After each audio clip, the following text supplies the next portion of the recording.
You wrote that you'd never marry a man who couldn't look a woman in the eye, so look at me, Clara. Look at me right now and tell me you don't already know who I am." The pie slipped from Clara Whitmore's hands. Not because of the cold. Not because of the wind cutting across the Montana porch. Because the voice, low, rough, unmistakable, belonged to a man she had written 43 letters to. A man she believed lived 3 territories away. A man whose name she had whispered to herself in the dark, like a secret she was afraid to keep. Her neighbor, Jackson Hale, the man she had never once suspected. Before we go any further, if you're new here, please subscribe to our channel and follow this story all the way to the end. And drop a comment telling us what city you're watching from. I want to see how far this story travels. Clara Whitmore had lived next to the Hale property for 11 months before she ever spoke a full sentence to Jackson Hale. That was not unusual for Callow Creek, Montana, in the winter of 1884. People kept to themselves out here. The land demanded it. The cold demanded it. Survival had a way of narrowing the world down to what was directly in front of you. Your fire, your animals, your walls, and everything beyond that border was somebody else's problem. Jackson Hale was somebody else's problem. That was what Clara told herself every morning when she looked out across the frozen field that separated her small homestead from his larger one. She told herself he was quiet because he was private.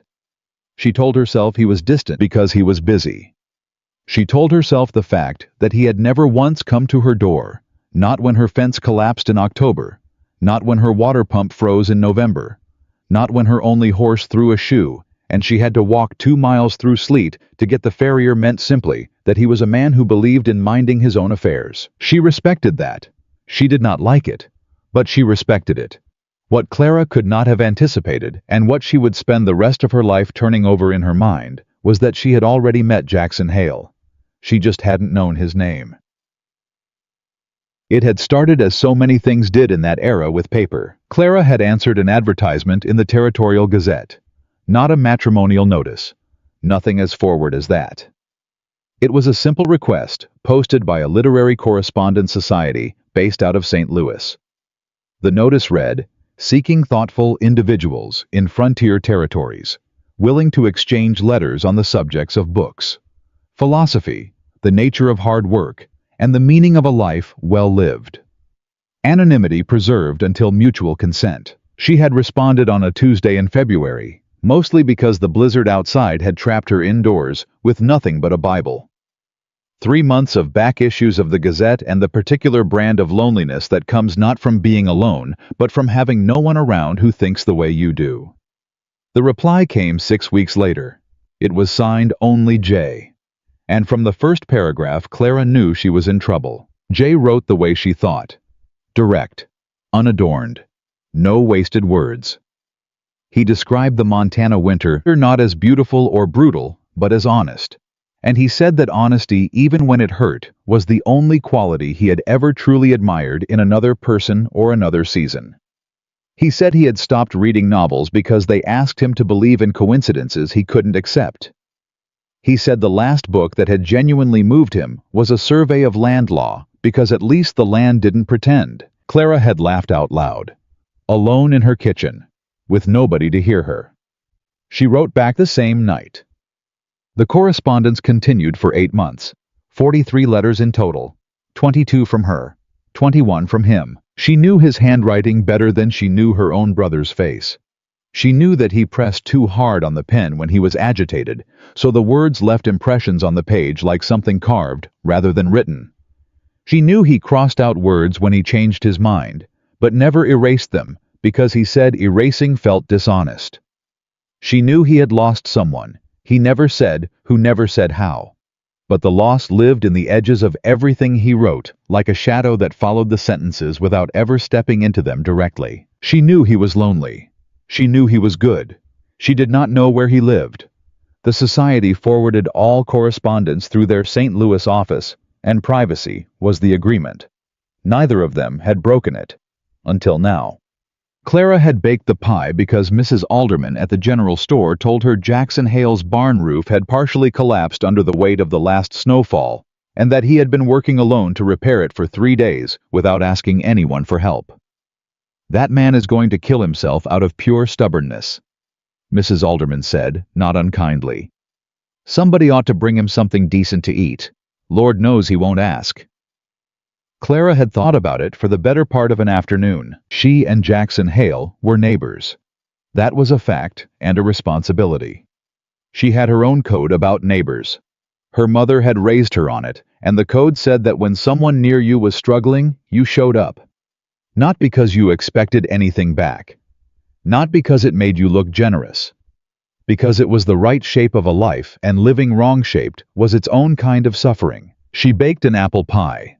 She wrapped it in cloth. She walked across the frozen field in the late afternoon light, rehearsing nothing because she had nothing particular to say. She knocked. He opened the door. And the world she had been living in for the past 8 months cracked straight down the center. She recognized his hands first. That was the strangest thing. She had never seen Jackson Hale's hands up close before. But she had imagined them, or rather, she had imagined the hands of the man who wrote those letters, and the hands in front of her were exactly wrong in every way that made them exactly right. Calloused at the joints. One scar along the left thumb. The grip on the doorframe was the grip of a man who pressed too hard on things when he was tense. She looked up. Howe was looking at her with an expression she could not immediately name. Later she would name it recognition. "Miss Whitmore," he said, his voice. She had never heard him say more than a handful of words before brief greetings at the church social one-syllable answers if she passed him in town. She had always registered his voice as low and unremarkable. It was not unremarkable. It was the voice of a man who had written to her about honesty and land law and loss, and she felt it move through her like a cord struck on a string she hadn't known she was carrying. "I brought pie," she said, which was obvious, and stupid, and the best she could manage. "I see that," he said. He didn't move. He didn't invite her in. He just looked at her with that expression she couldn't name, and the moment stretched between them like a wire pulled to its limit. "Jackson," she said, not Mr. Hale. "Jackson." She didn't know why she said it that way. It came out before she could choose it. "Are you all right?" Something shifted in his face. Not much, just enough. "Come inside," he said. The inside of his house was exactly what she would have expected from the letters, and nothing like what she had expected from the man she'd observed from a distance. There were books more than she had imagined stacked on every available surface without any particular order, which bothered her. Organizing instincts and delighted something deeper. There were papers on the table. She caught the edge of a sheet before she could stop herself from looking, and the handwriting on it stopped her breathing entirely. She knew that handwriting. She knew the way the letters leaned slightly to the right. She knew the way the capital J was formed, one clean vertical stroke, no flourish, no curl, just a line that committed fully to its direction. Her fingers went cold. "You should sit," Jackson said from behind her. "You look like you've seen something." "I've seen something," she agreed. Her voice was remarkably steady, which surprised her. She set the pie on his table. She sat in the nearest chair. She looked at the paper again to make sure she wasn't wrong. She was not wrong. Jackson sat across from her. He folded his hands on the table. He looked at the paper, then at her, then at the pie in that order, and then he looked at her again and kept looking. "How long have you known?" Clara asked. "Since September," he said. "You wrote about the water pump. You said it froze in a way that was almost personal, like it had decided to freeze specifically to spite you. You mentioned your neighbor's larger property to the east." He paused. "There is only one property to the east of you." Clara sat with that for a moment. "September," she repeated. "You've known since September, and you never said anything." "I didn't know what to say." "You could have said hello. I say hello to you. You say hello the way a fence post says hello, Jackson. You look at the ground and you walk past." Something crossed his face that might have been the beginning of a smile. He held it back, but she saw it. "Fair," he said. "Why didn't you tell me?" she asked. It was the question she most needed the answer to, and she asked it the way she'd learned to ask difficult questions directly, without softening the way he had taught her in letters. Honesty, even when it hurts, is the only quality worth admiring. Jackson was quiet for a long time. Long enough that she thought he might not answer. Long enough that the fire in his hearth shifted and settled, and the room darkened slightly at the edges. "Because in the letters," he said at last, "I was someone you didn't know yet. You could tell me things you wouldn't have told a neighbor, and I could tell you things I wouldn't have told anyone who had to look at me afterward." He stopped, started again. "I was afraid that if you found out who Jay was, you'd stop writing." Clara looked at him. This man she had lived next to for 11 months. This man whose barn roof had collapsed and who had refused to ask for help for 3 days.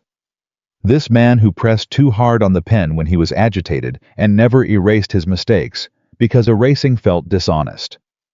"That," she said quietly, "is the most cowardly thing you've ever done." He nodded. "I know. And the most human thing."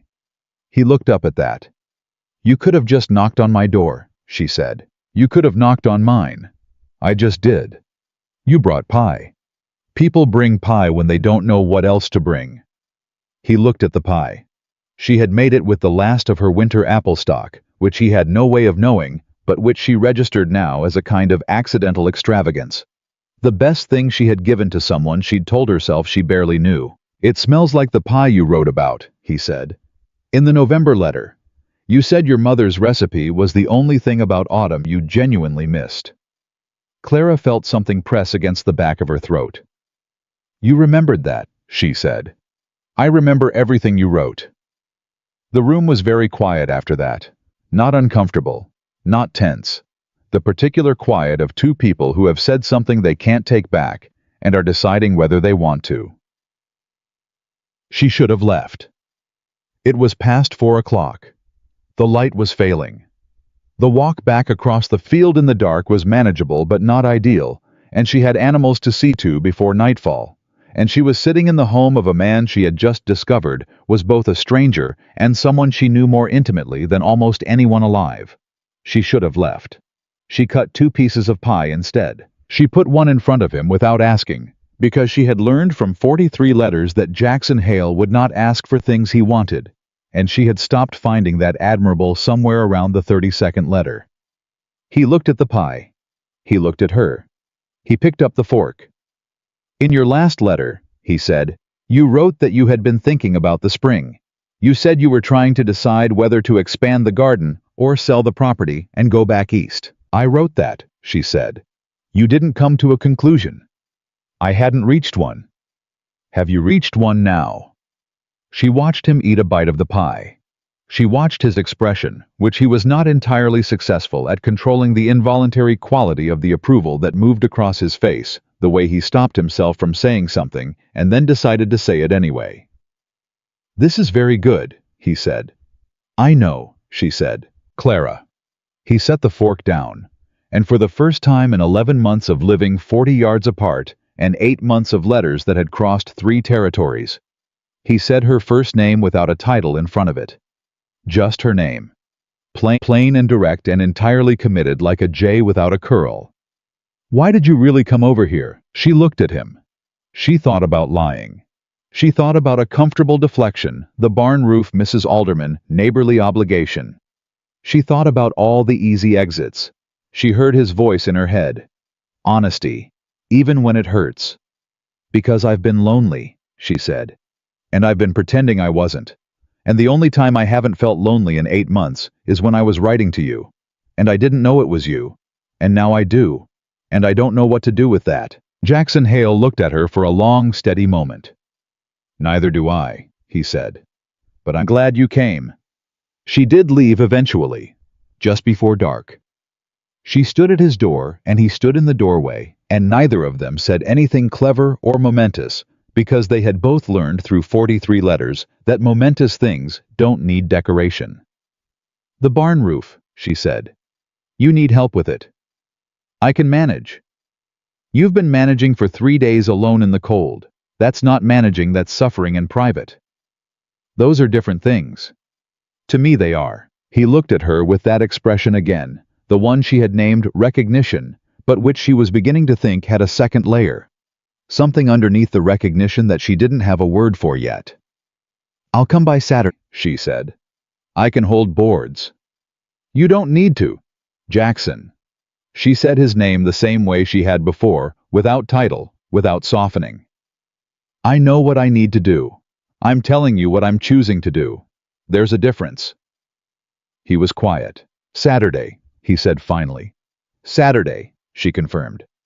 She walked back across the field in the failing light. The cold pressed in from every direction. She didn't mind it. She had decided sometime in the last 2 hours that the land wasn't trying to hurt her. It was just being honest. She could respect that. She walked home through the dark and thought about his handwriting and the way he said her name and the fact that she had given him the last of her winter apples. She thought, "I have not ruined anything." She thought, "I may have started something." She thought those might be the same thing. And somewhere across the frozen field, in a house full of books and papers and one half-eaten apple pie, Jackson Hale sat at his table and looked at the door she had walked out of, and he thought the same things in the same order and reached the same conclusion. Neither of them slept particularly well that night. Neither of them minded. Saturday came the way difficult things always come in Montana, without apology and ahead of schedule. Clara was up before dawn. She told herself it was because the animals needed tending early. She told herself it was because the cold had woken her. She told herself a great many things between 4 in the morning and 7:15, when she finally stopped pretending she wasn't watching the clock and put on her heaviest coat. She crossed the field at 7:30 with a second pie, not apple this time, because she had no more apples but dried cherry. Her mother's second-best recipe, and a coil of rope she'd borrowed from her own barn because she knew from experience that repairing a collapsed roof section required more hands than one man possessed and more rope than most men remembered to have ready. Jackson was already on the roof when she arrived. "You're late," he called down. Clara looked up. "It's 7:30 in the morning." "I've been up here since 6. "That's your own fault." "I'm not complaining. I'm stating." "It sounds like complaining." He climbed down with the particular efficiency of a man who had been doing dangerous things alone for so long that he'd stopped registering them as dangerous. He looked at the rope. He looked at the pie. He looked at her in that specific order which she was beginning to understand was simply how his mind worked: assess the practical, then the unexpected, then the human. "You didn't need to bring anything," he said. "The pie is for later. The rope is for now." She held the coil out. "Do you want to stand here talking about what I did or didn't need to do, or do you want to fix your barn?" He took the rope. They worked for 3 hours without saying much of anything, because the work didn't require conversation, and because they had both discovered separately, and then together, that silence between them had a different quality than silence with other people. Most silences Clara had experienced in 11 months of frontier life were the silences of absence. The silence of rooms where nobody was home and nobody was coming. The silence of a life that had gotten quieter than she'd planned. The silence with Jackson was the silence of two people who had already said enough that the quiet felt earned rather than empty. He handed her boards. She held them. He hammered. She held the rope where he showed her, and when he said pull, she pulled. And when he said hold, she held. And once, when a section of crossbeam shifted unexpectedly, and he swore under his breath and grabbed for the nearest support. Her hand was already there, not because she'd planned it, but because she'd been paying attention, and paying attention to Jackson Hale. She was learning meant anticipating the moments just before he needed something. He looked at her hand on the beam, then at her face. "Good catch," he said. "Pay attention," she said. "That's all it is." He held her gaze for a beat longer than was strictly necessary. Then he went back to work. By 10 o'clock the roof was structurally sound, which he could have told her with confidence, and she would have believed him, except that she could see for herself that it was true, and she had always preferred seeing for herself. They climbed down. He put the tools away. She went inside and sliced the pie and put the kettle on without asking, because she had been in his kitchen once, and she had registered where things were, and because asking felt unnecessary between people who had written each other 43 letters. He came in while the kettle was still heating. He sat at the table and watched her move through his kitchen with an expression she catalogued and filed away and did not comment on. "You're not what I expected," he said. She turned. "What did you expect?" "I don't know. Something closer to the letters." "I am the letters." "The letters are—" He stopped, reconsidered. "The woman in the letters is formidable and clear-thinking and entirely unsentimental. And you brought pie. Twice. Formidable people eat pie, Jackson."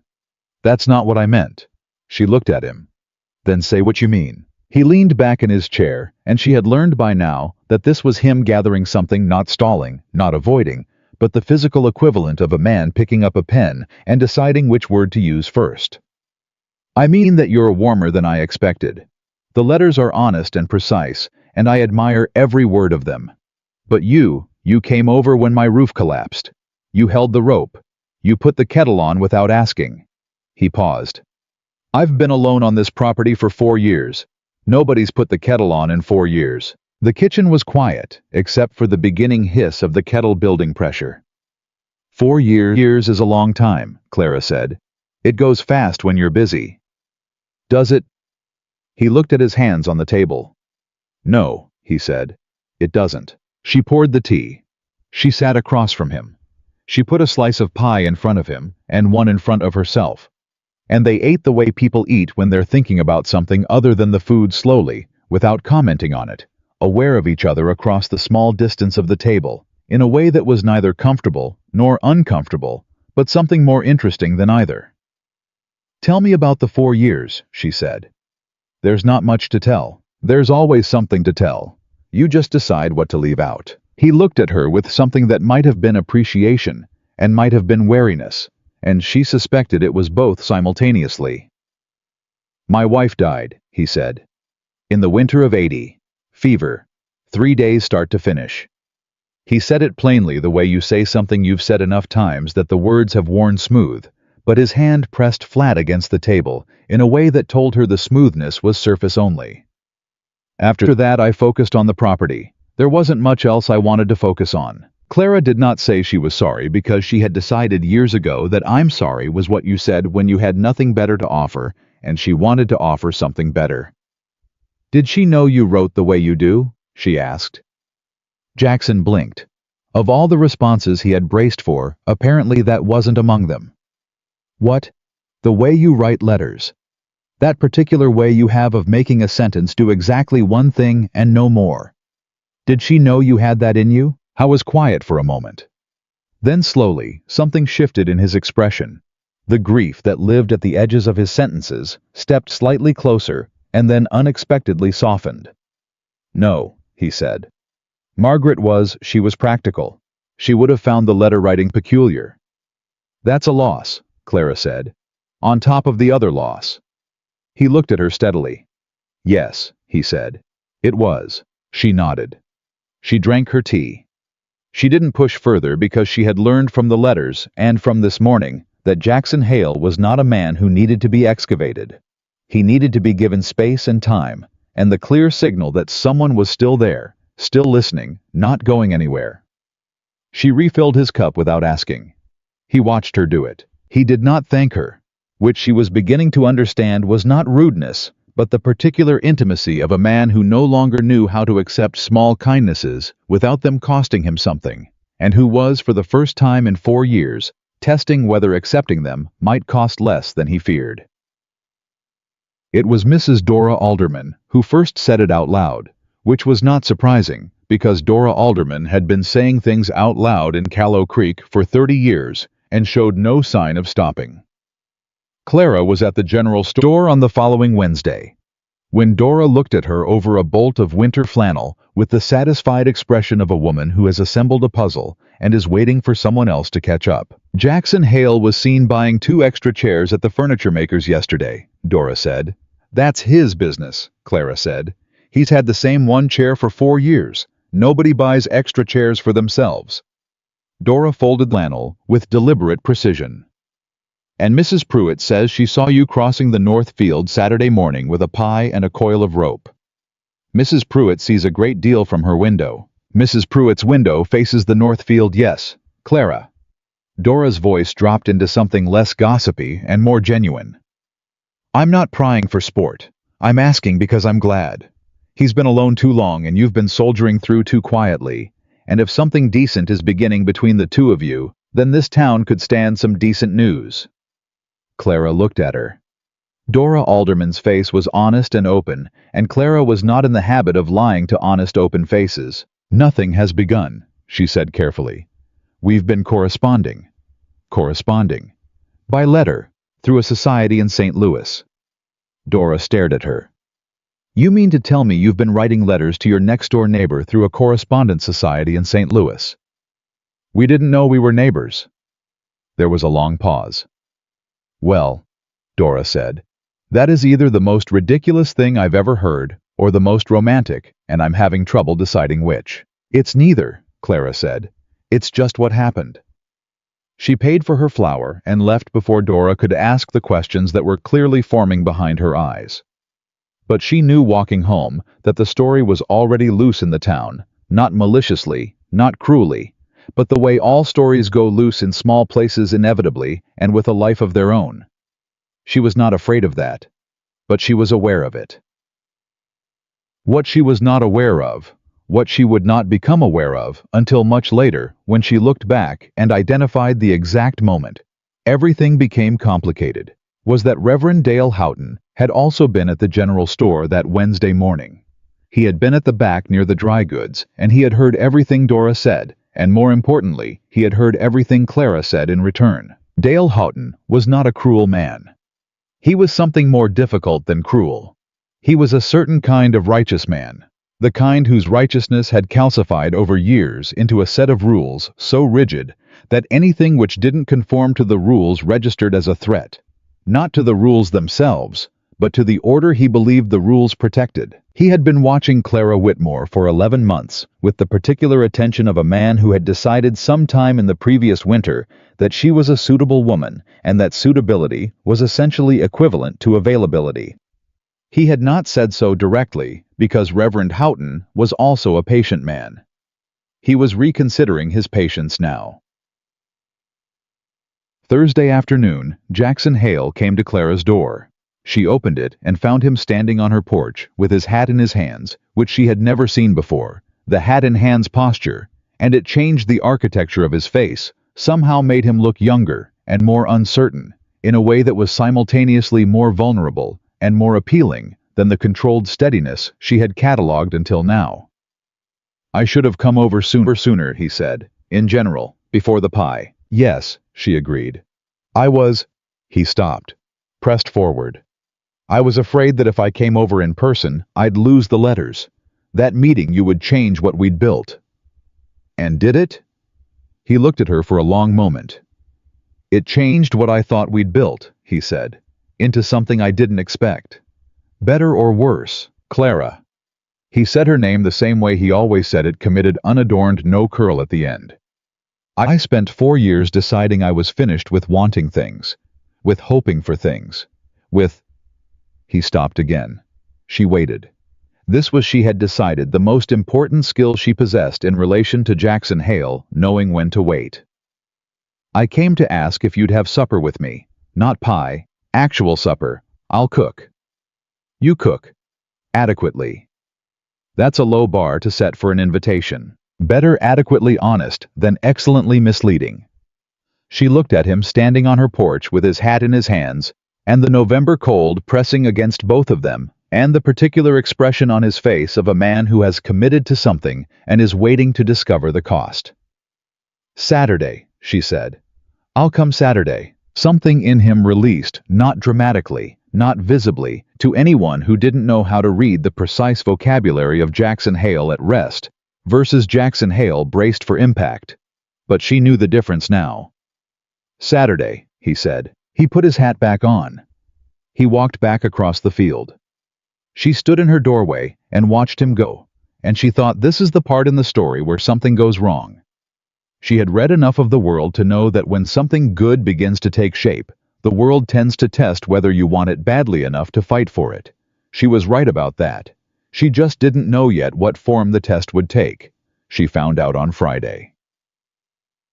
Reverend Houghton came to her door at 2 in the afternoon formal, and composed with the particular expression of a man who has rehearsed what he intends to say and is confident it will land correctly.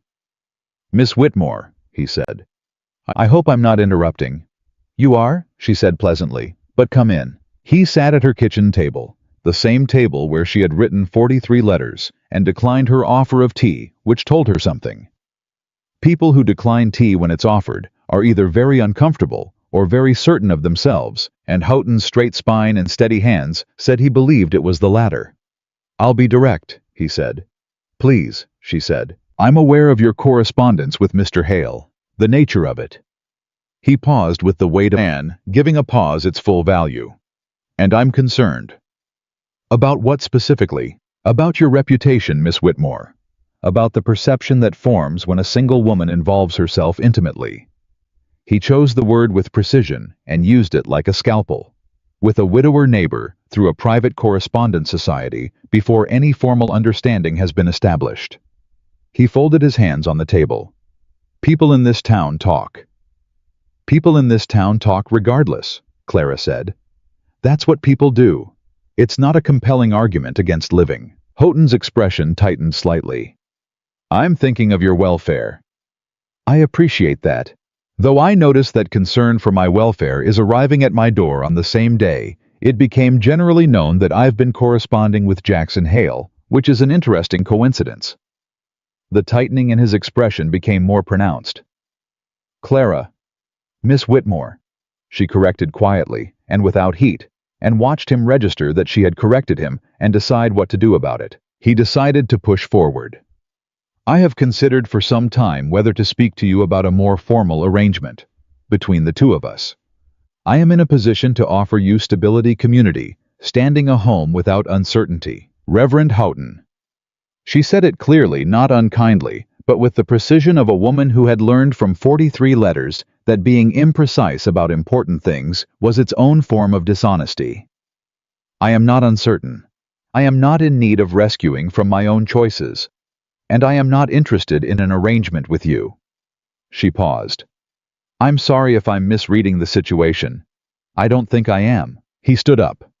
The composure was intact, but structural. The way a wall is intact when the foundation has shifted technically, upright, clearly stressed. "Mr. Hale is not an easy man," he said. "He is closed off and difficult, and he has been alone so long he may not know how to stop." "I know," Clara said. "I find that interesting rather than discouraging. Most things worth understanding take time. And if he cannot give you what you need, then I'll know that when I know it, and I'll manage accordingly. That's generally how life works." She stood, which was the signal that the conversation was ending. "Thank you for coming, Reverend. I mean that sincerely. I know you believe you're helping." He left. She stood at her window and watched him go, and she felt the shape of what had just happened settle around her. Not frightening, not exactly, but significant. Houghton would not simply accept the conversation and move on. Men like that never did. They reframed, they repositioned, they found other angles of approach, and sometimes those angles had nothing to do with the front door. She thought about telling Jackson. She decided to tell Jackson. She went across the field right then in the middle of Friday afternoon and knocked on his door, and when he opened it with that particular expression, "Assess, practical, assess, unexpected assess." "Human," she said. "Houghton came to see me. You should know about it." She watched his face change. Not dramatically, not a collapse or an explosion, just a slow settling of something behind his eyes, protective, cold, and absolutely certain. "Come in," he said. She came in, and whatever had been building between them since Tuesday evening, and the first pie, and the 43 letters, took on a new quality in that Friday afternoon kitchen. Something with more weight to it, more gravity, the particular closeness that forms between two people when the world outside has just made it clear it intends to have an opinion about them. "He's not finished," Clara said. "No," Jackson agreed. "He won't be." "What do you want to do about it?" He looked at her across the table. This woman who held boards and brought rope and corrected people who called her by the wrong name and had given him the last of her winter apples without being asked. He looked at her the way he'd been looking at her since she'd recognized his handwriting and hadn't run from what it meant. "I want to do whatever you're willing to do," he said. "I won't push you toward anything, but I'm not withdrawing." Good, she said. Good. He searched her face. "I didn't come 40 yards across a frozen field in November to withdraw, Jackson. I came because I wanted to, and I'm still here because I want to be." She met his eyes directly. "So tell me about supper Saturday. What are you cooking?" He blinked. Then slowly, reluctantly, completely, he smiled. It was the first time she had seen him smile without holding any of it back, and it was precisely as disarming as she had suspected it would be. "Stew," he said. "That's very safe. I'm adequately honest, not recklessly ambitious. You wrote 43 letters to a woman through a correspondence society in St. Louis when she was living 40 yards away. You are exactly recklessly ambitious. You're just slow about it." He looked at her for a long moment. "Saturday," he said. "Saturday," she said. She walked home in the early dark, and the cold was honest against her face, and somewhere behind her, Jackson Hale's kitchen light was on, and somewhere ahead of her, Reverend Houghton was almost certainly rethinking his strategy. She was ready for both. The stew was better than adequate. Clara didn't say so immediately because she suspected Jackson already knew, and because watching him wait for her verdict was one of the more quietly entertaining things she had experienced in recent memory. He sat across the table with his hands around his cup and his expression carefully neutral in the way that was not actually neutral at all, but was instead a man paying very close attention while pretending he wasn't. She took a second bite. She considered. She set her spoon down. "You lied to me," she said. He went still. "About what?" "You said adequately. This is not adequately. This is considerably better than adequately, and you knew it when you said it." Something moved at the corner of his mouth. "I didn't want to oversell." "You undersold deliberately, so I'd be surprised." "I prefer people to have accurate expectations."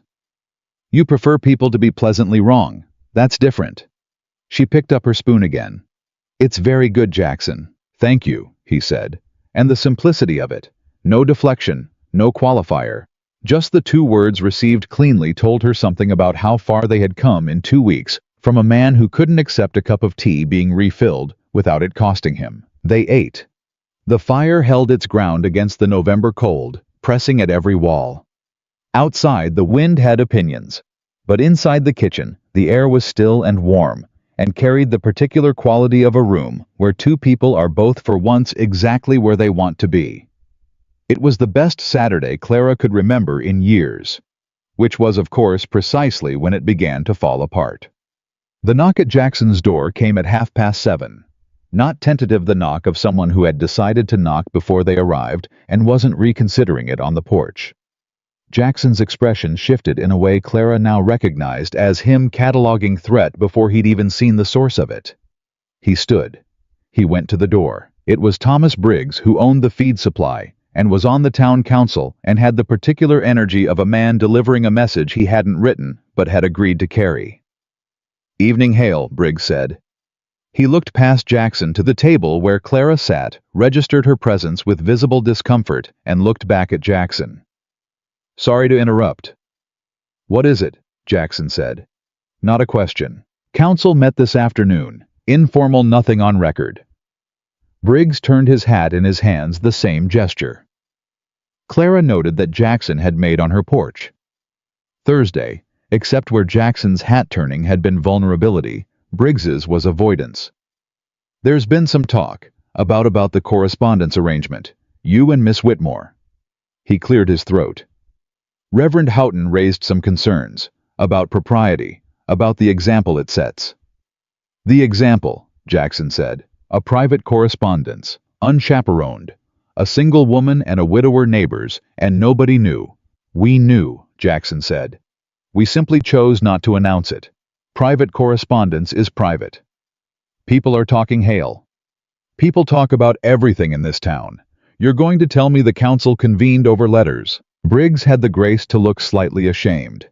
"It wasn't only the letters. Houghton said Miss Whitmore has been spending time on your property unchaperoned."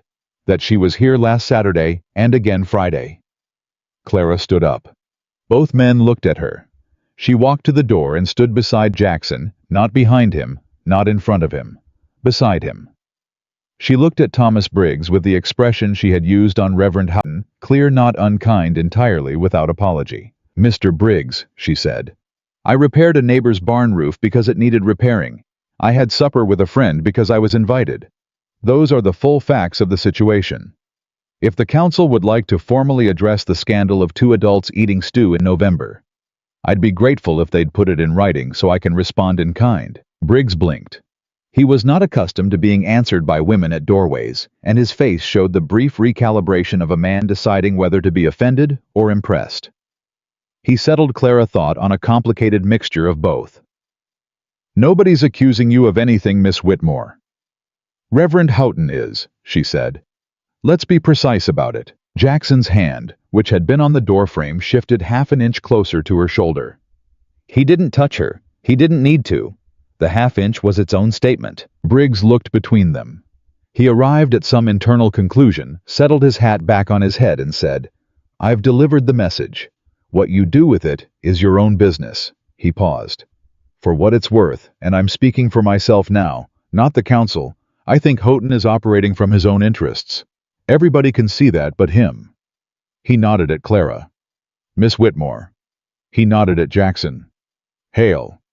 He left. Jackson closed the door. He stood with his hand on it for a moment, his back to her, and Clara waited because she had learned when to wait. He turned around. His expression was controlled, but the pressure behind it was visible to her. Now she had learned to read him, the way she'd learned to read his handwriting, and the same signs were there. He was angry. More than angry. He was the particular kind of angry that lives directly on top of something much more painful. "He went to the council," Jackson said. "Yes." "He did it the day after you sent him away." "Yes." "Because a man like Houghton doesn't hear no from a woman and adjust his thinking. He finds a different mechanism." Jackson pushed off the door and moved to the table, and Clara watched him work through it, the jaw, the hands, the long breath he took and released before he sat down. "I should have come to you sooner, years sooner, before he decided you were available. His decision about my availability was his error to make, not yours to prevent." She sat across from him. "I'm not fragile, Jackson. I don't need to have been claimed in advance to defend myself." "I know you're not fragile." "Then stop looking like my predicament is your failure." He looked at her. "It's not your predicament. It's ours." The word landed in the room with more weight than either of them had quite expected. Ours. He said it plainly, the way he said everything committed no curl, and it sat on the table between them, with the solidity of something that had been true for a while and was only now being named. "Ours," Clara repeated. "If you want it to be," he said. "If that's—" He stopped. "I'm not asking you to decide anything tonight. I know this is complicated, and I know Houghton is going to make it more complicated, and I don't want you to feel pressured by Jackson." She said his name, and he stopped. "I decided when I baked the first pie. I was just waiting to see if you'd catch up." He was quiet for a long moment. "I'm caught up," he said. "Good," she said. "Now eat your stew before it gets cold." What neither of them understood yet, what would become clear with terrible speed over the following 2 weeks, was that Reverend Houghton's strategy was not simply social pressure. Social pressure was the opening move. The real machinery was already in motion. Clara discovered the first piece of it on a Monday when she went to collect a parcel at the post office and found herself in a conversation she hadn't anticipated with Robert Finch, the postmaster, who was a kind man with an apologetic disposition and the look of someone who had been sitting on information and found the weight of it exhausting. "Miss Whitmore," he said, and then stopped and started again. "I want you to know that I've forwarded all your correspondence faithfully and without interference. Always." She looked at him. "Robert, what's happened?" He leaned across the counter and lowered his voice. "Houghton came in Friday. He asked me to, he said it would be a service to the community if correspondence between yourself and certain parties were to be made available to him before forwarding." A pause. "For community welfare purposes." His words. Clara felt the cold that had nothing to do with November. He asked you to give him our letters. He did. And you told him? Finch drew himself up, and Clara saw gratifyingly that beneath the apologetic disposition was a man with a genuine spine. I told him that the United States postal system does not operate as a tool for personal interest, regardless of the collar a man wears. And then I told him good morning. Robert, Clara said, you are a very fine postmaster. I thought you should know the shape of things, he said. He's not finished trying. She thanked him. She walked out into the cold and stood for a moment and let the full shape of things settle around her. Houghton had gone to the council. He'd tried to access their correspondence. He was building something, not a confrontation which could be answered, but a slow erosion of credibility and standing, the kind of campaign that worked not through direct attack, but through accumulated whisper. She went directly to Jackson. She told him everything, sitting in his kitchen with her coat still on, because she'd come too fast to think about taking it off. He listened, the way he always listened, completely still, completely present, pressing slightly too hard on the table edge. When she finished, he said, "He's trying to make the letters a scandal. He's trying to make us a scandal. The letters are just the tool." "What do you want to do?" She thought about it. She took her coat off, which meant she was staying, which meant she wasn't frightened, which meant she was thinking clearly. "I want to understand what he actually has the power to do. He can generate gossip. He can pressure the council. Can he do anything with legal weight?" Jackson's expression shifted. "That depends on whether anyone on the council is willing to back him formally." "Who would?" "Emmett Crane," Jackson said without hesitating. "Crane owes Houghton money, church loan, hasn't paid it back. A man who owes a debt like that is a man who votes the way he's told." Clara looked at him. "You know a great deal about the town's financial arrangements." "I pay attention." "So do I," she said. "And what I'm paying attention to right now is that we're sitting here talking about Houghton's strategy, which means we're reacting to it. I'd rather be ahead of it." He looked at her with the full, steady attention that she had learned was Jackson Hale's highest form of interest. "What are you thinking?" "I'm thinking that the council has rules, written ones.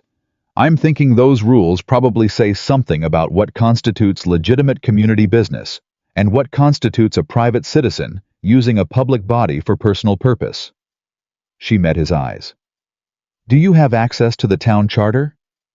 He was quiet for a moment. Then he stood up and went to the shelf nearest the fireplace, and he came back with a document, thick, folded, worn at the creases from being opened and closed many times. He set it on the table in front of her. She looked at it, then up at him. "You already had it."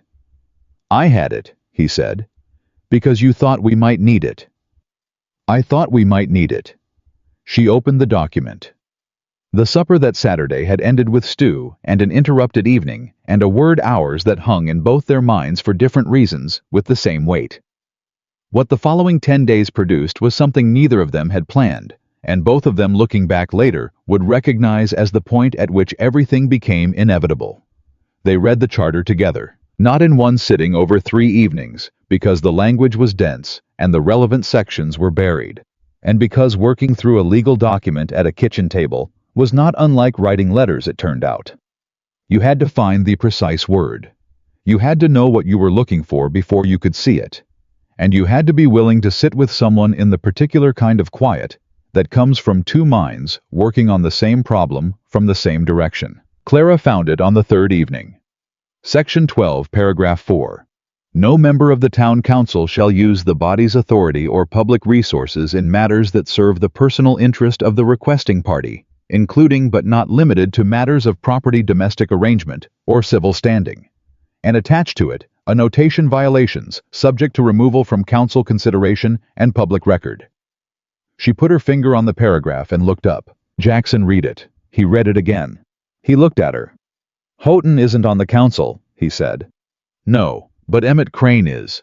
And if Crane moved a council discussion based on Houghton's personal interest, that's a violation." "That's a violation," she confirmed. "If we can show that Crane acted at Houghton's direction in a matter that served Houghton's personal interest, specifically removing a rival for the attention of a woman." Jackson looked faintly uncomfortable with the phrasing. She didn't soften it because softening it would have made it less precise, and she needed it to be precise. Then Crane's position on the council is at risk, Jackson said. And Houghton loses his mechanism. Jackson sat back. He looked at the charter, then at her, and she could see him turning it over. Not the legal art. Found this in 3 evenings. We found it. You found it, he said. I've had that charter for 2 years. I never looked at Section 12. You didn't have a reason to look at Section 12. I do now. He paused. You're Clara, you're... He stopped. He was not a man who lost words easily. The fact that he had lost them now told her the words he was reaching for were important. She waited. You're exactly who you were in the letters, he said finally. And I was afraid you wouldn't be. I thought meeting you in person would show me the places where the letters had where I'd filled in gaps with something better than the truth. He looked at her steadily. There are no gaps. The fire in the hearth had burned down lower, and the kitchen was warm in the way that rooms get warm when people have been in them long enough. The charter was open on the table between them.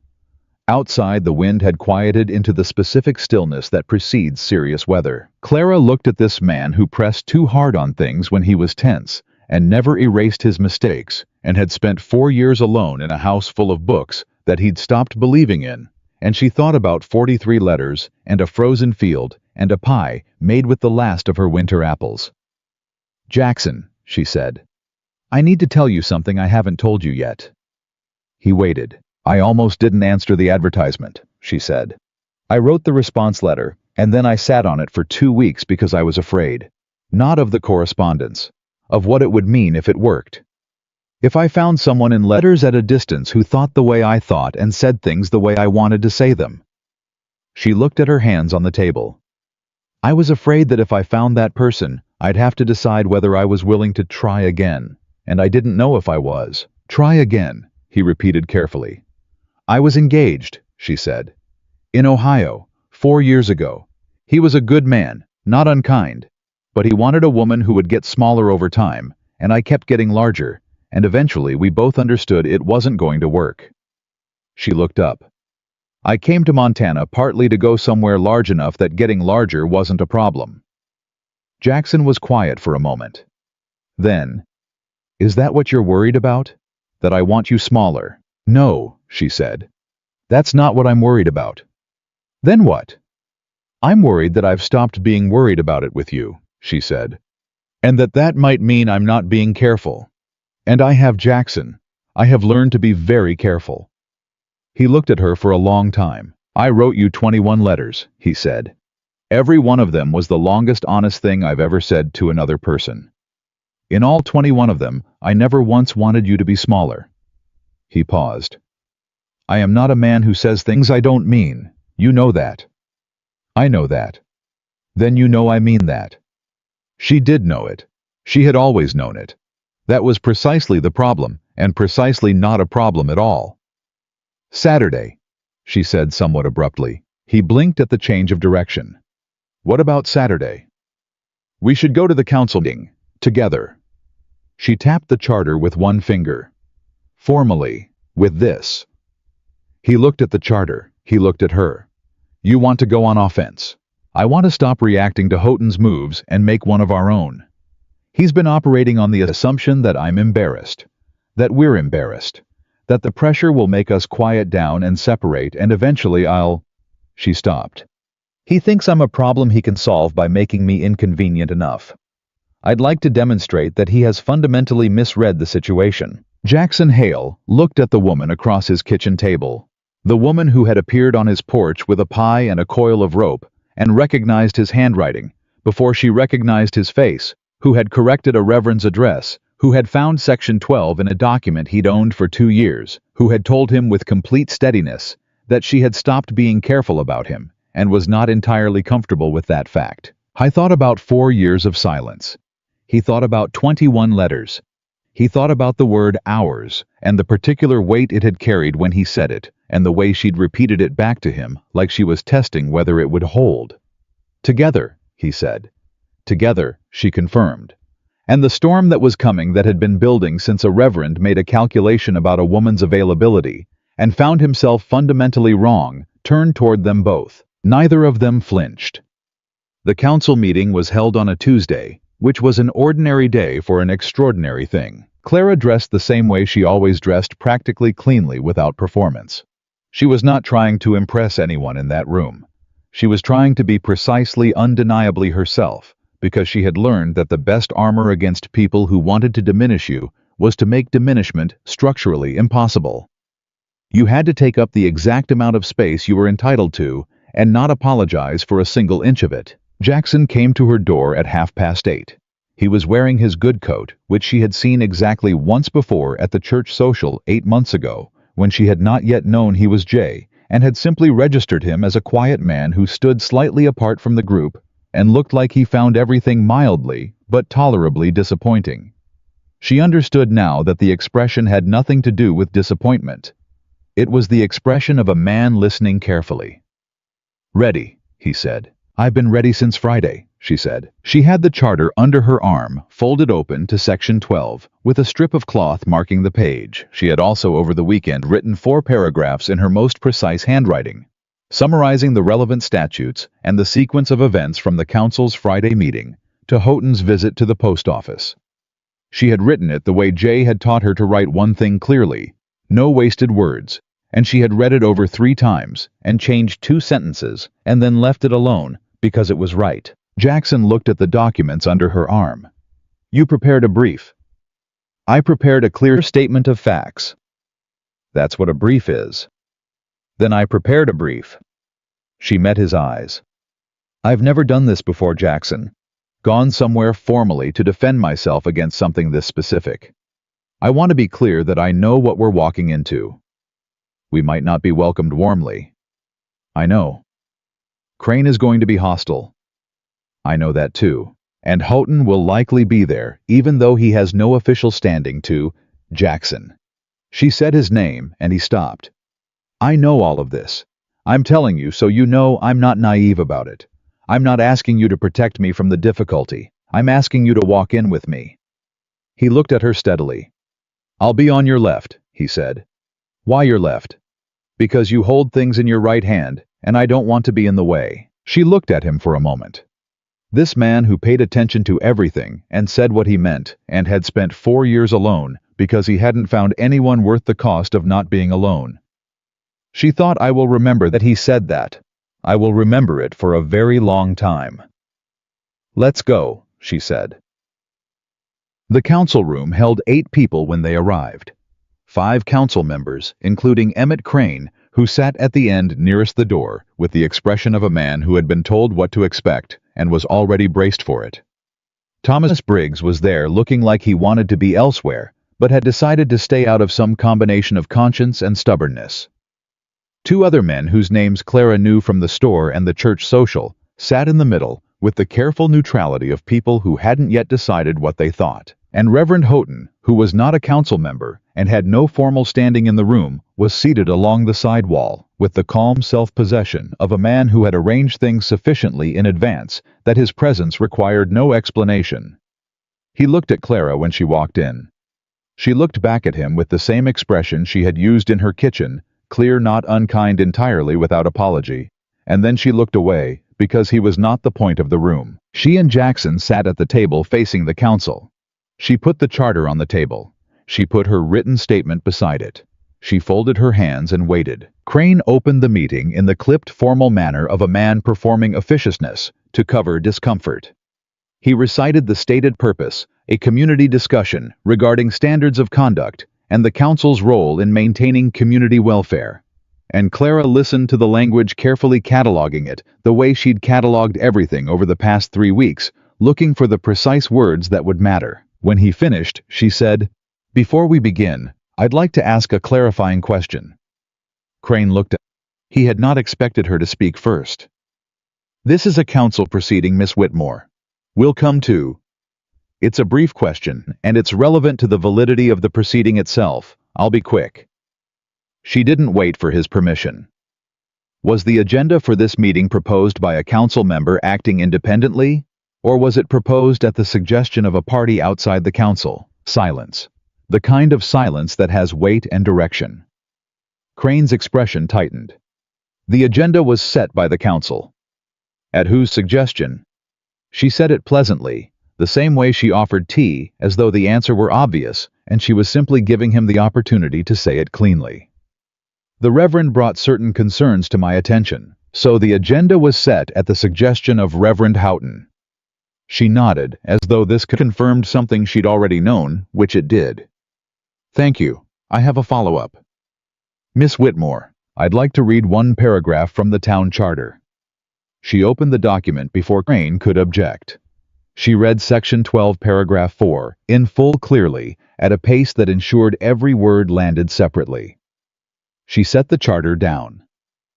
The conduct under question today, a private correspondence between two adults who are neighbors, is not a matter of community welfare under any definition the charter provides.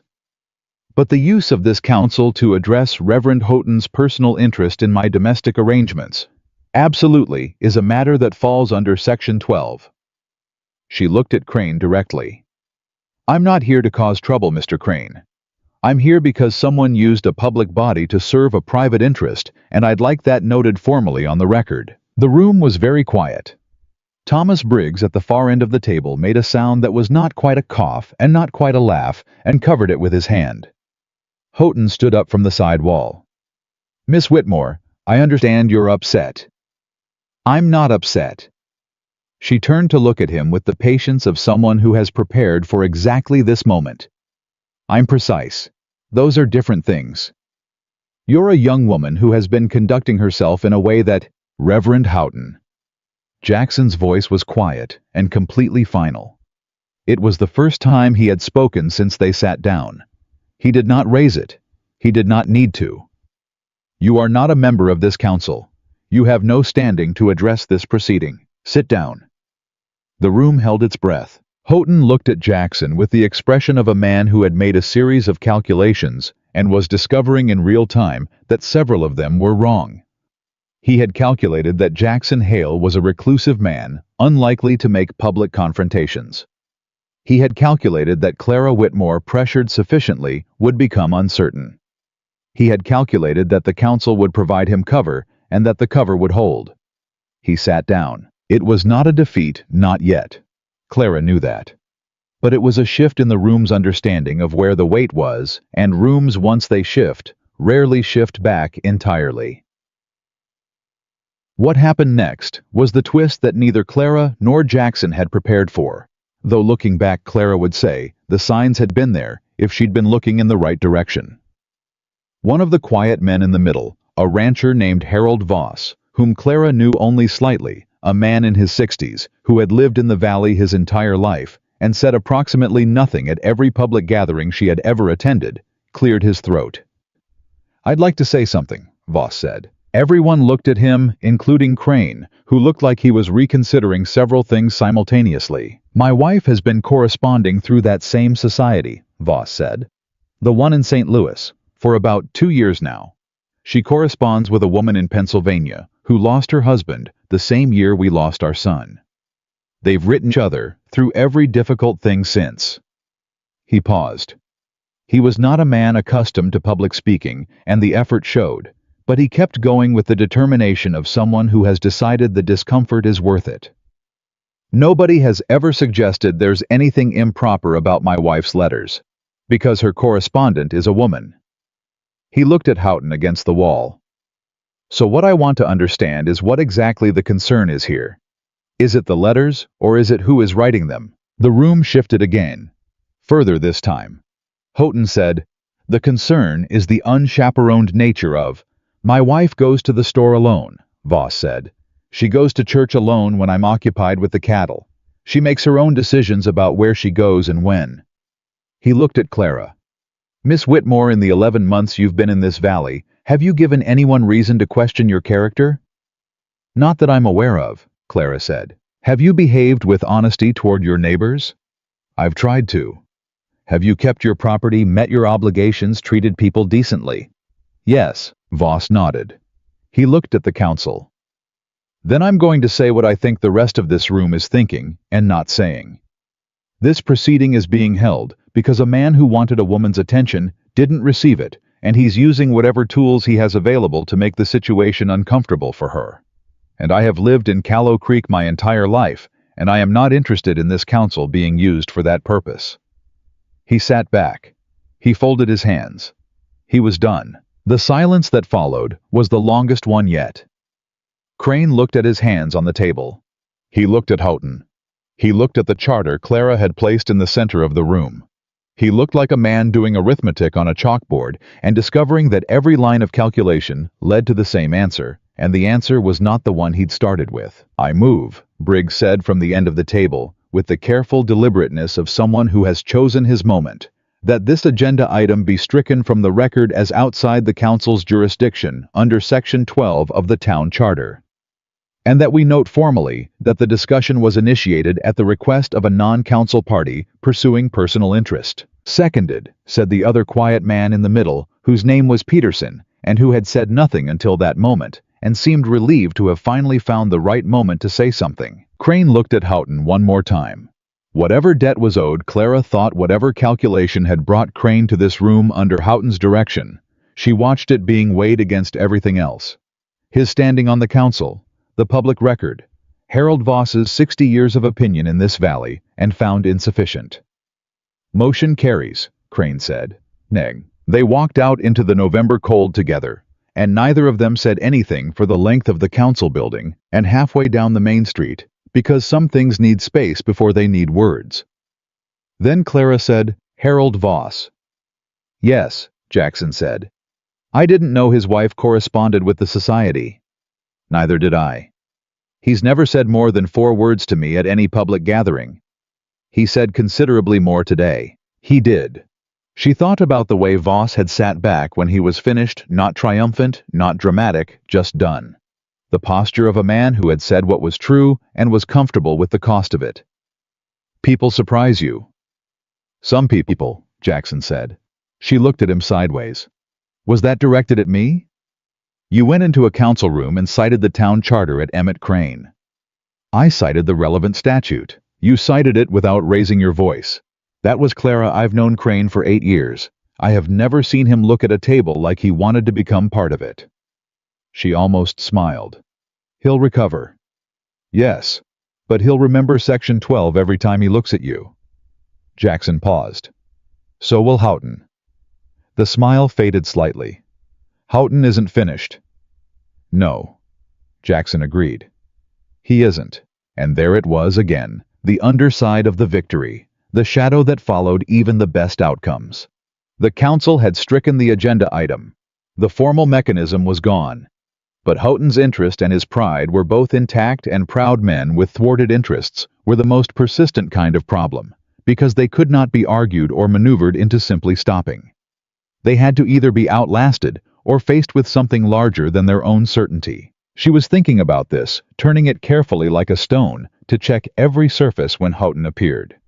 He had come out a side door and was waiting at the corner of the main street in the specific position of a man who wants to look like he happens to be there rather than like a man who waited. Jackson stopped walking. Clara stopped beside him. "I want to speak with Miss Whitmore," Houghton said. "Alone." "No," Jackson said. "Jackson," Clara said quietly. And then to Houghton, "Whatever you have to say, you can say with Jackson present. I don't keep things from him." Houghton's jaw tightened.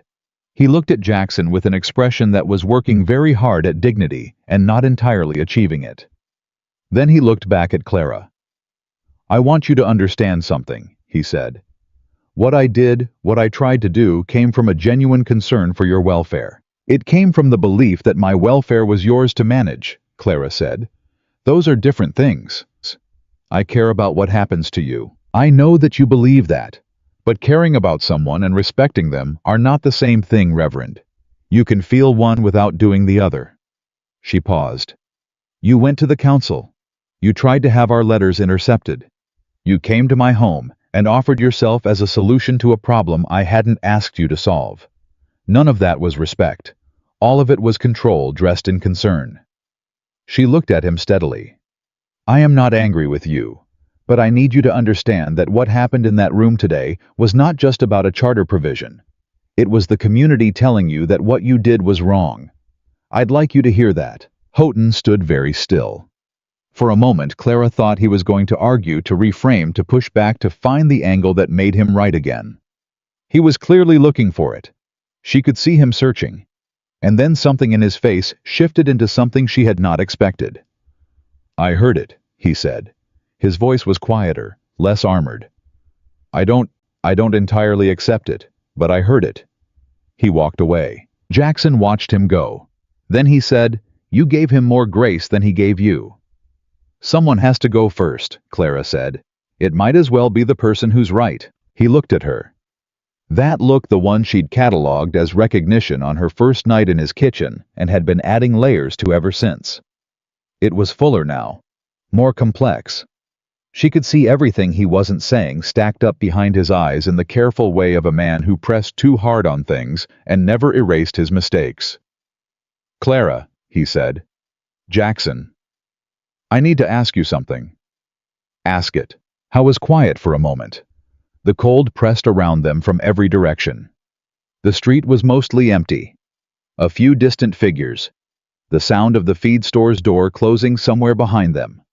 The particular stillness of a town that has just witnessed something and is still digesting it. "When you said in there that you don't keep things from me," he said, "did you mean that as a statement about what we are to each other, or as a tactic?" She looked at him. The directness of it, the refusal to leave the question somewhere comfortable and vague, was so entirely precisely him that she felt something in her chest that she had spent 3 weeks trying to name, and had finally this afternoon decided to stop resisting. "Both," she said honestly, "but mostly the first." He nodded, slowly. The nod of a man absorbing something at the exact depth it was meant. "Then I have a question for you," she said. "And I want you to answer it the way you write. No erasing. Ask it."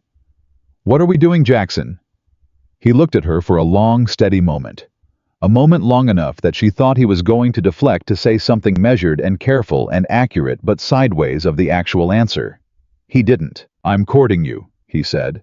"Formally. Openly. I should have said it sooner, and I'm saying it now, and I'll say it anywhere in this town that requires me to." He held her gaze without blinking. "If that's what you want." The cold was very honest against her face. "It is," she said. "Then that's what this is." They stood together on the main street of Callow Creek in November of 1884.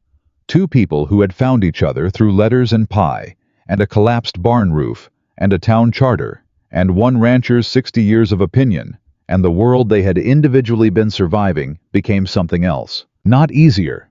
Not finished. Houghton was going to need watching. Crane was going to be awkward at every public gathering for the foreseeable future. The winter was going to be long, and the work on both their properties was going to be harder than either of them had managed alone. None of that was a surprise. None of it they had both separately decided, and were now standing together on the street, deciding jointly was a reason to stop. "Come for supper again Saturday," Jackson said. "You already owe me a second plate of stew from the interruption last week," she said. "I'll make more stew." "Make something else. I know you can." He looked at her. That almost smile he was increasingly poor at holding back. "How do you know I can?" "Because in your 21st letter," she said, "you described making your mother's biscuit recipe in enough detail that I could see every step. A man who writes about baking that way knows what he's doing in a kitchen." Howe was quiet for a beat. "You memorized my letters," he said. "I remember everything you wrote," she said. She watched him take that in, watched it move through him, the way her words had moved through him since the beginning, landing at the exact depth they were aimed at. She watched him recognize his own words return to him, and the recognition do something to his face that she was glad to see, and would keep seeing, she thought, for a very long time. "Saturday," he said. His voice had changed slightly. Just enough. "Saturday," she said. She turned toward the field. He fell into step beside her, not behind, not in front, and the cold pressed in from every direction, and neither of them minded it, because the cold was just being honest, and they had both decided some time ago that honesty was the only quality worth admiring. Saturday came with biscuits. Clara smelled them before she reached the door. That particular warmth that a good kitchen carries into the cold, the way a house that has someone in it smells different from a house that doesn't. She stood on the porch for one moment before knocking, and she thought, "This is what 4 years of silence costs a person, and this is what it costs to end it." Then she knocked. Jackson opened the door, and he had flour on his left hand, which he noticed at the same moment she did, and he looked at it with the expression of a man who had not planned to be caught being domestic and was deciding whether to be embarrassed about it. "The biscuits," she said. "They needed more flour than I remembered," he said. "They smell perfect." "They're not finished yet. They smell perfect anyway." She came inside. She took her coat off without being asked, which had stopped requiring any decision on her part sometime in the second week of November. She sat at his kitchen table, which had started to feel like a table she had a right to sit at, which she was no longer examining too closely. "How long?" 20 minutes. "Then sit down and talk to me." He washed his hands. He sat across from her. He looked at her the way he always looked at her now, fully without the guarded layer he'd worn through the first week, the careful management of how much he let her see. She had watched that layer come down gradually over 3 weeks, the way ice goes out on a river, not all at once, but in pieces, and each piece taking some of the held tension with it. "Houghton came to see me yesterday," he said. Clara went still. "At the property?" "Yes. What did he want?" "He wanted to tell me that he'd been thinking about what you said to him on the street." Jackson turned his cup on the table. "He said he'd been wrong about his methods, that he'd let his personal interest override his judgment." A pause. "He didn't apologize exactly, but it was the shape of an apology." Clara looked at him carefully. "How did you respond?" "I told him I appreciated him saying it, and that the most useful thing he could do going forward was leave you entirely to your own choices." Jackson met her eyes. He agreed. She sat with that for a moment. She had not expected it. Not the visit, not the concession, not the speed of it. Houghton had struck her as a man whose pride would require considerably more time to move than 1 week. She said, "What changed him?" "Harold Voss," Jackson said. "Voss went to see him the day after the council meeting. Apparently said some things that Voss has been in this valley 60 years, as he mentioned. Houghton has been here 9. There's a weight to that kind of history that's hard to argue with." He paused. "And I think what you said to him on the street did more than you know. You gave him a way to understand what he'd done without having to be entirely destroyed by it. That's not many people would have done that." "I wasn't being generous," Clara said honestly. "I was being practical. A Houghton who understands he was wrong is easier to live near than a Houghton who's been cornered into silence and is still convinced he was right." Jackson looked at her. "Both things can be true." She thought about it. "Yes," she said. "Both things can be true." The kitchen held the warmth of the biscuits coming. Outside, the wind moved across the Montana cold with its characteristic honesty, and the world beyond the walls was exactly what it always was, demanding indifferent large. Inside, the table was set for 2, and there was flour drying on the back of Jackson's left hand that he'd missed in the washing, and the particular quality of the air in the room was something Clara was going to remember for the rest of her life. She did not say that. She just registered it and kept it. The biscuits were not perfect. They were slightly uneven on the left side where the pan sat closer to the fire, and the bottom of 3 of them was darker than intended, and Jackson put them on the table with the expression of a man prepared to be accountable for exactly these specific failures. Clara ate 2 of them without comment. Then she said, "In your 21st letter, the one about your mother's recipe, you said you'd made them once since she died, and they came out wrong, and you'd decided you'd lost the ability. I remember writing that. You hadn't lost it. You'd just stopped trying." She picked up a 3rd biscuit. "These are very good. The bottoms are overdone. The bottoms are fine. Stop confessing to crimes that haven't been committed." She looked at him across the table. "You do that. You identify a flaw before anyone else can like. If you say it first, it doesn't hurt as much when someone else says it." He was quiet for a moment. "That's an accurate observation. I know, I do it too." She set the biscuit down. "My former fiancé used to say I was too critical of my own work. that I'd finish something and immediately start finding the places it fell short. He thought it was insecurity. She looked at her hands on the table. It wasn't insecurity. It was a habit I built to make sure I never stopped improving. But I don't always know when to put it down. Neither do I, Jackson said. Maybe that's something we can remind each other of, she said. When to put it down. He looked at her steadily. The look that had started as recognition accumulated over 3 weeks into something considerably denser and more specific. That sounds, he said carefully, like a plan that extends beyond Saturday suppers. It does, she said. She held his gaze without looking away. Does that concern you? No, he said, simply immediately without the pause that meant he was managing his answer. It doesn't concern me at all. Good, she said, because I've been thinking. About what? About spring. She had said this in the last letter she'd written to Jay, the letter that had arrived at the St. Louis Society and been forwarded back to the man sitting across from her. The letter in which she'd said she was trying to decide whether to expand the garden or go back east. I wrote in the last letter that I hadn't decided whether to stay. I remember, he said. I've decided, she said. He waited. I'm staying. She said it plainly the way he said important things committed no curl. Not because of the correspondence. Not because of Houghton or the council or Section 12. Because I looked at this valley in November and decided it was mine, and I don't give up things that are mine. She paused. And because the person I want to keep talking to for the rest of my life lives 40 yards away, and I'm not going back east to be further from him. The kitchen was very quiet. Jackson set his fork down. He looked at her with the full, complete attention of a man who has been given something. He'd stopped believing he'd be given again, and is discovering that the receiving of it is simultaneously easier and more overwhelming than he'd calculated. Clara, he said.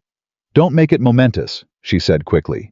Just say what you want to say, the way you write, no erasing, he breathed out. I want to ask you to marry me, he said. I want to ask you properly with time for you to think about it, and no pressure, and full understanding that I am not an easy man, and I have spent 4 years becoming less easy through sustained practice. He looked at his hands on the table. I am not asking tonight. I'm telling you I intend to ask, so that you're not surprised when I do, because I think you function better without surprises, and I think I owe you the honesty of the intention before the formality of the question. Clara looked at him for a long moment. Jackson Hale, she said. Yes. That is the most elaborately considerate thing anyone has ever said to me. Is that? It's wonderful. Don't apologize for it. She leaned forward slightly across the table. When you ask formally, the answer is going to be yes. I want you to have that information in advance, because I think you function better with accurate data, and I think you've been holding something in reserve for 4 years, waiting to find out if it was worth releasing. She met his eyes. It's worth it. Release it. He looked at her. Something in him behind his eyes, in the set of his jaw, in the particular architecture of how he held himself in the chair unlocked. Not all at once, not dramatically. The way the best things unlock quietly, irreversibly, and with the sound of something that has been holding too long, finally being allowed to rest.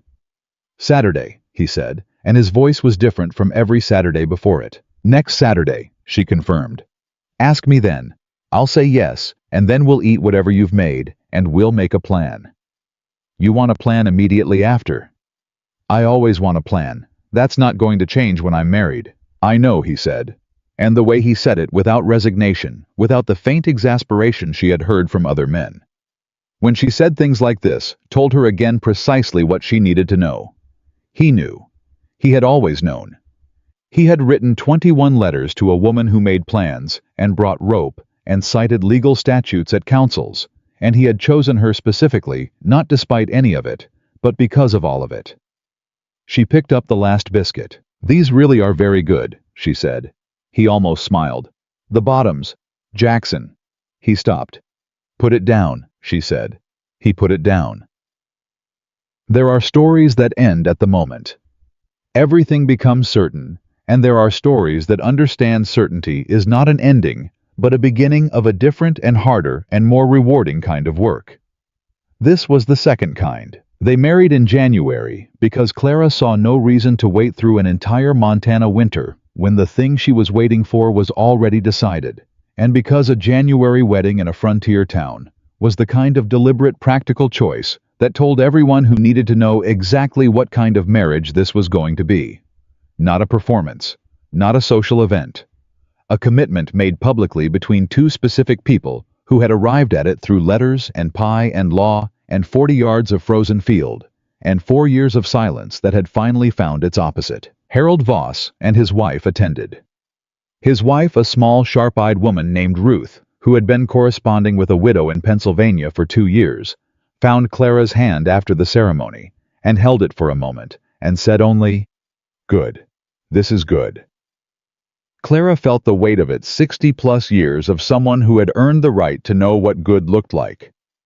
Robert Finch attended because a man who defends the postal system on principle is the kind of man you want at a wedding. Thomas Briggs attended and shook Jackson's hand with the grip of someone who has been reconsidering his own choices in light of someone else's example.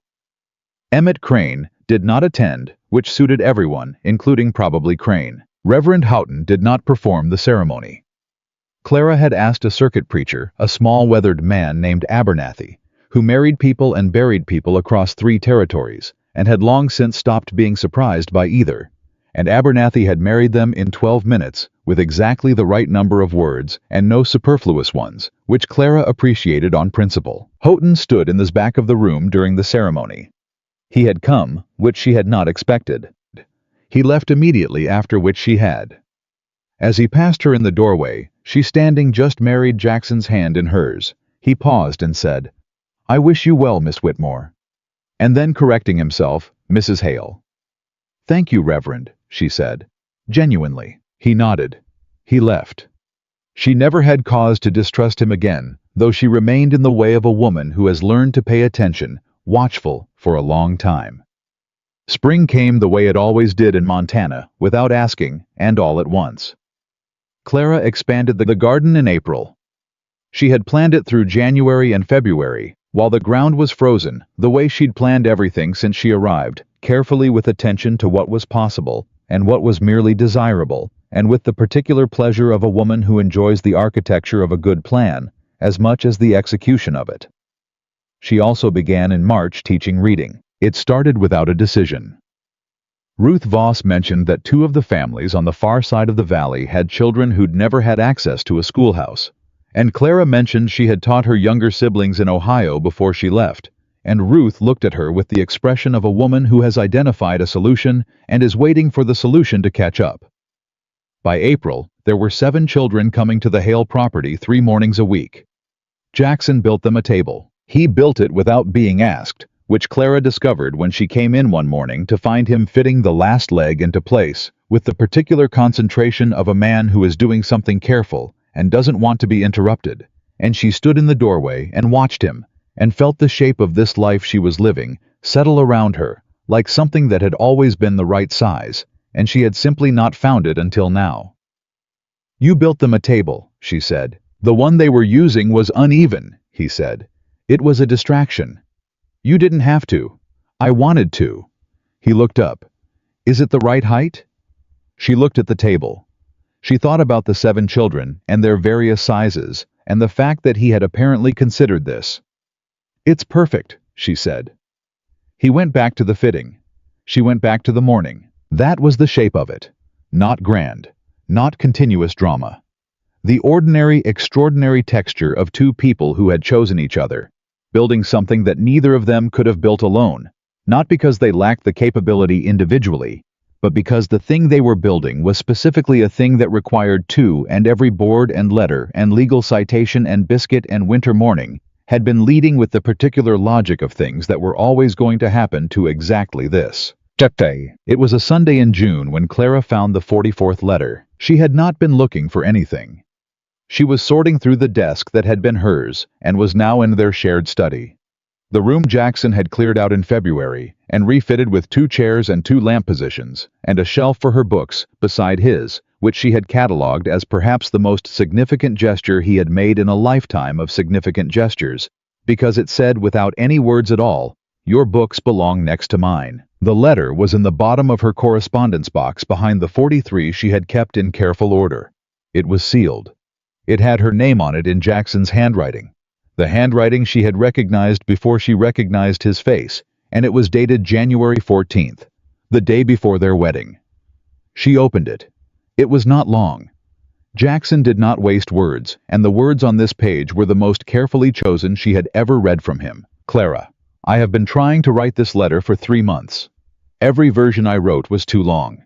This is the shortest, honest version I have. I spent 4 years learning to need less. I was good at it. I thought I was good at it because I was strong. I understand now that I was good at it because I had run out of reasons to try. You are a reason to try. You are specifically the reason. Not because you need me to try. You are entirely capable of your own reasons, as I believe you've demonstrated conclusively.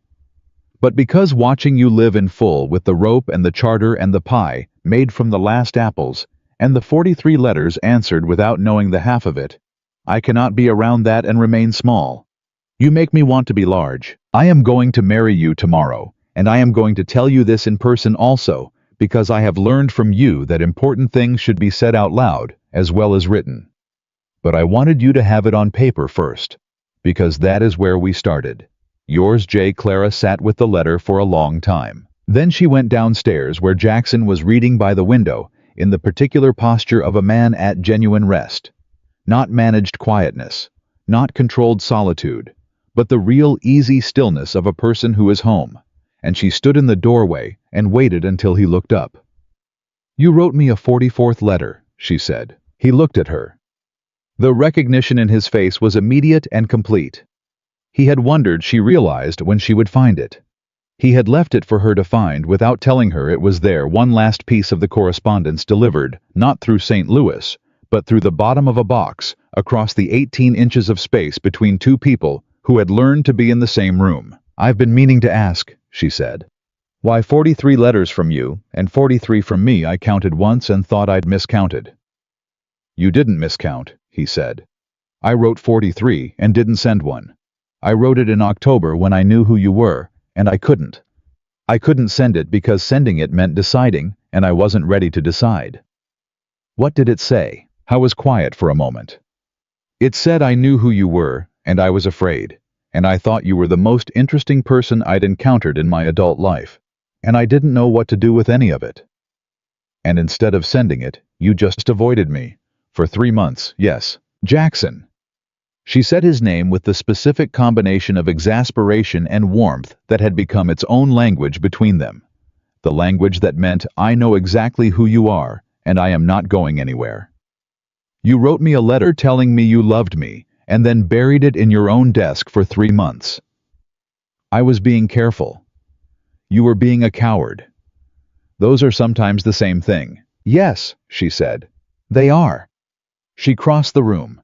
She sat in the chair across from his, because that was where she had sat, would sit in this room for the rest of their lives. "The 44th one. You said you want to be large." "Yes. You already were," she said. "You were large enough to write 21 honest letters to a woman you'd never met. Large enough to sit at a table for 4 years with grief you hadn't asked for, and keep the property, and keep the books, and keep writing, even when you'd stopped believing anyone was reading." She looked at him steadily. "You were already large, Jackson. You'd just convinced yourself the size didn't matter because there was no one to show it to." He looked at her for a long moment. The room was quiet around them. Outside, the Montana June was doing what it did. Big, honest, unasked for, and inside the study. Their books stood side by side on the shelf, and the lamp was warm, and the children's table was in the next room, waiting for Tuesday morning. "Clara," he said. "Yes. I'm glad you brought the pie." She looked at him.